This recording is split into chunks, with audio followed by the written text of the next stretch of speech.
Sabe as regras que organizam a nossa cidade? Aquela ciclovia que a gente usa, o imposto que se paga, o nome de uma praça? Pois é, tudo isso um dia foi só uma ideia.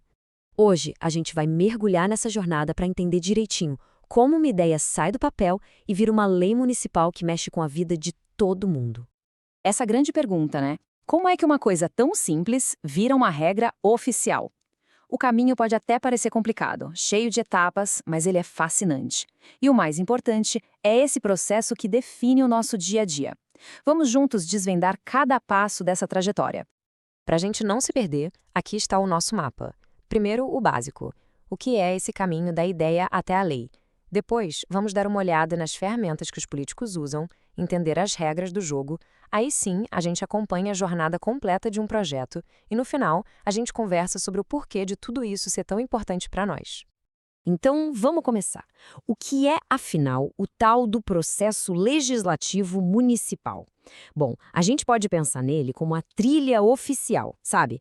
É o conjunto de todas as etapas que uma ideia precisa seguir, obrigatoriamente, para se transformar numa lei que vale para a cidade inteira. E para entender esse processo, a gente precisa conhecer os dois personagens principais. De um lado, tem a Câmara Municipal, que é a causa dos vereadores. É lá que as leis são propostas, discutidas, votadas. Do outro lado, a Prefeitura, com o prefeito ou prefeita, que executa as leis e também pode propor novas. É a dinâmica entre esses dois poderes que molda as regras do nosso município. Agora, um detalhe importante: nem toda lei é igual. Os legisladores têm, na verdade, uma espécie de caixa de ferramentas, com instrumentos diferentes para cada tipo de situação. Vamos conhecer os principais. A primeira e mais poderosa ferramenta é a lei orgânica. Pensa nela como se fosse a Constituição da cidade, a mãe de todas as outras leis municipais. Ela que define toda a estrutura do poder. E justamente por ser tão importante, mexer nela é bem mais difícil, exige um consenso político muito maior. Olha que interessante a diferença de peso aqui. As leis complementares tratam de temas super importantes, como o plano diretor da cidade. Por isso, para serem aprovadas, precisam da chamada maioria absoluta, ou seja, mais da metade de todos os vereadores eleitos. Já as leis ordinárias, que são para assuntos mais gerais, só precisam de maioria simples, que é mais da metade dos vereadores que estiverem presentes no dia da votação. Faz toda a diferença, né? E a caixa de ferramentas não para por aí. Decretos legislativos e resoluções são decisões que a própria Câmara Municipal toma sem precisar do ok do prefeito. Já as indicações funcionam mais como um recado formal. Um vereador sugere algo, tipo asfaltar uma rua, mas a prefeitura não tem a obrigação de atender. Bom, mas para esse jogo todo funcionar direito, ele precisa ter regras claras. Vamos olhar para duas que são fundamentais: o quórum, que é o número mínimo de participantes para uma decisão ser válida, e os vícios, que são erros graves que podem até anular uma lei inteira. Guarda bem esse número, 2/3. Ele é a chave para a estabilidade da cidade. Para mudar qualquer vírgula na lei orgânica, a tal Constituição Municipal, não basta uma maioria simples. É preciso que 2 a cada 3 vereadores concordem. Isso mostra o tamanho da responsabilidade de mexer na lei mais importante de todas. Usando o exemplo de Teresina, dá para ver como o quórum varia. Para só abrir os trabalhos do dia, basta 1/3 dos vereadores. Mas, para começar a votar projetos de verdade, aí já precisa da maioria absoluta. Cada fase tem uma exigência diferente, para garantir que as decisões tenham legitimidade. E aqui estão 2 erros fatais que podem anular uma lei. O vício de iniciativa é quando a pessoa errada propõe. Por exemplo, só o prefeito pode criar um projeto de lei que gera despesa para o município.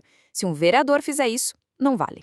Já o vício de competência é quando o município legisla sobre um assunto que não é da sua conta, tipo regras de trânsito federais. É cada um no seu quadrado.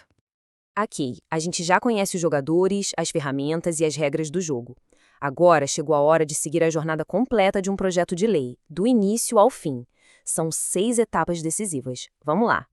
Esses são os 6 degraus que uma simples ideia precisa subir. Começa com a iniciativa, esquenta na discussão e chega na hora da verdade, a deliberação. Depois, a bola passa para o prefeito, que pode dar a sanção ou o veto. E, por fim, os atos finais, promulgação e publicação. Vamos ver cada um com calma. O primeiro passo é o pontapé inicial. Alguém tem que formalmente apresentar a proposta de lei. Quem pode fazer isso? Um vereador, o próprio prefeito ou A população. Sim, a própria população. E a gente já volta nesse ponto que é muito legal. Depois de proposto, o projeto vai para a análise. É a fase da discussão. E aqui tem um filtro super importante: a Comissão de Constituição e Justiça, a famosa CCJ. O papel dela é checar se o projeto não fere nenhuma lei maior, como a Constituição. É uma barreira de proteção legal. Chegou a hora da verdade, a votação em plenário. Os vereadores decidem se o projeto vai para frente ou não. Mas não é só um sim ou não. Durante a deliberação, eles podem propor mudanças no texto, que são as emendas. Dá para adicionar algo, tirar uma parte, modificar um trecho. O projeto pode sair bem diferente de como entrou. Projeto aprovado na Câmara. Acabou? Que nada. Agora a decisão vai para a mesa do prefeito. Ele tem duas opções: sancionar, que é concordar e transformar o projeto em lei, ou vetar, que é rejeitar. O veto não pode ser por qualquer motivo, não. Precisa ter uma justificativa, dizendo que o projeto é ilegal ou vai contra o interesse da cidade.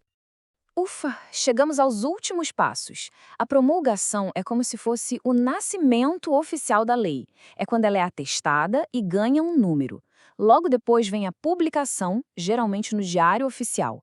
É a partir daí que a lei passa a valer e todo mundo precisa cumprir. Depois de acompanhar toda essa parte técnica, talvez fique a pergunta: tá, mas e o que a gente tem a ver com isso? Bom, a gente tem tudo a ver com isso. Entender esse processo é fundamental para exercer a nossa cidadania. E aqui está o ponto que muda tudo. O poder de começar uma lei não é exclusivo dos vereadores ou do prefeito. A população também pode apresentar um projeto através de um mecanismo chamado Iniciativa Popular. E olha só esse número: 5%. Em cidades como Teresina, se um projeto de lei tiver assinatura de 5% dos eleitores, a Câmara Municipal é obrigada a discutir e votar a proposta. Isso é incrível, né? Significa que uma ideia que nasce numa conversa de bairro pode sim virar lei. É a democracia direta na prática. E entender esse processo todo não é só curiosidade. É ter em mãos uma ferramenta poderosa para transformar o lugar onde a gente vive. Então, fica a reflexão. Agora que o caminho está mais claro, que tipo de lei faria diferença na nossa cidade?